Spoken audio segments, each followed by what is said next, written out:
Daddy daddy అంటూ పిలుస్తున్న దీపు పిలుపుకి మెలకువ వచ్చిన వీరేంద్ర నవ్వుతూ మురిసిపోతూ గుడ్ మార్నింగ్ రా దీపు అంటూ రోజు నేనే నిన్ను లేపుతాను. ఈరోజు ఏంటి స్పెషల్ అని అడిగాడు వీరేంద్ర. మీరు ఫ్రెండ్స్తో హాలిడే ట్రిప్కి వెళ్తున్నారంటగా 10 days అంది బుంగమూతి పెట్టుకుని. దీపిక సారీరా, మీ హాలిడేస్కి ఖచ్చితంగా మనం తప్పకుండా మీరు అడిగిన ప్లేస్కి వెళ్దాం సరేనా అంటూ తండ్రిని చూసి మురిసిపోయింది దీపిక. మళ్ళీ అంతలోనే దీపు బుంగమూతి పెట్టుకుని మీరు 10 రోజులు లేకుంటే మన బన్నుగాడి అల్లరి తట్టుకోలేం డాడీ, మమ్మీ నేను అంటూ తమ్ముడిపై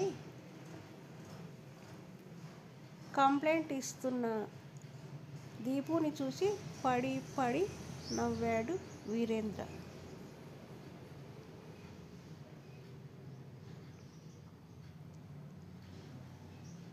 ఇంతలో బన్నుగాడు పరిగెత్తుకుంటూ వచ్చి తండ్రి భుజాలపై ఎక్కాడు. ఒరేయ్ ఆగరా అంటున్న తండ్రి మాట వినిపించుకోకుండా అదే పనిగా ముందుకు వెనక్కి ఊగుతున్నాడు.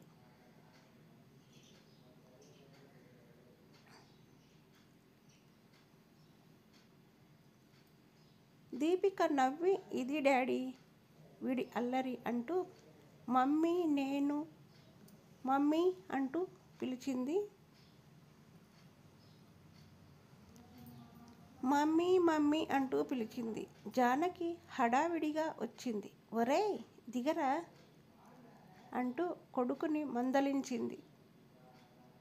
పిల్లల్ని బాగా గారం చేసేస్తారు అనుకుంటూ దీపు స్నానానికి వెళ్ళు, టైం అవుతుంది అని. మీరు లెగండి ఈరోజు ప్రయాణం అన్నారుగా అని అన్నీ సర్ది పెట్టాను. ఈ పిల్లలతో నేను ఎలా వేగాలో పడాలో దేవుడా అనుకుంటూ వెళుతున్న భార్యను చూసి నవ్వుకున్నాడు వీరేంద్ర.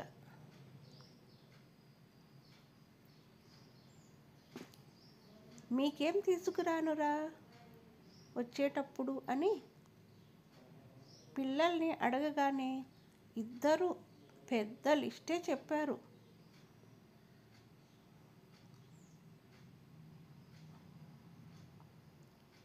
అవన్నీ విన్న జానకి వెళ్ళేది ఫ్రెండ్స్తో జాలీ టూర్, ఇక మీరు చెప్పేవి మీ డాడీకి గుర్తుంటాయా అంటున్న మాటకి అడ్డు వస్తూ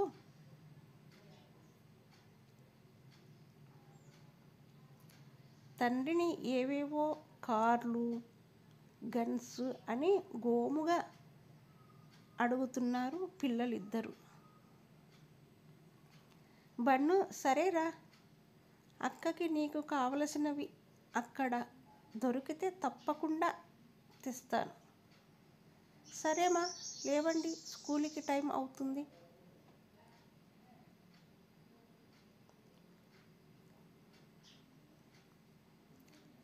మీనా వెళ్ళకపోతే బాగోదు, మీరున్నారుగా.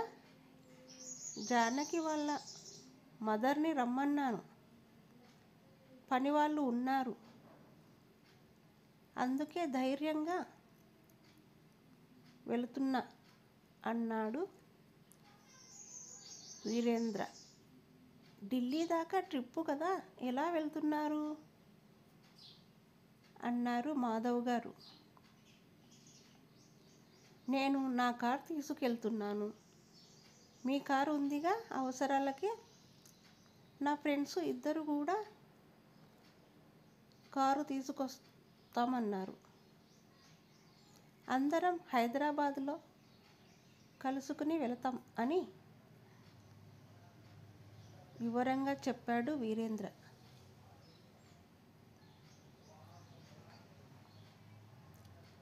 జానకికి దిగులుగానే ఉంది. పెళ్ళయ్యాక ఇన్ని రోజులు ఎప్పుడూ విడిచి ఉండలేదు వీరేంద్రని.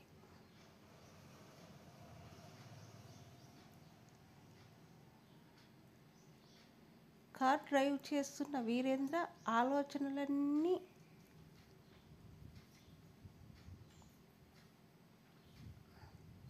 అనుకుంటూనే గతం తాలూకు ఆలోచనలలోకి వెళ్ళాడు వీరేంద్ర.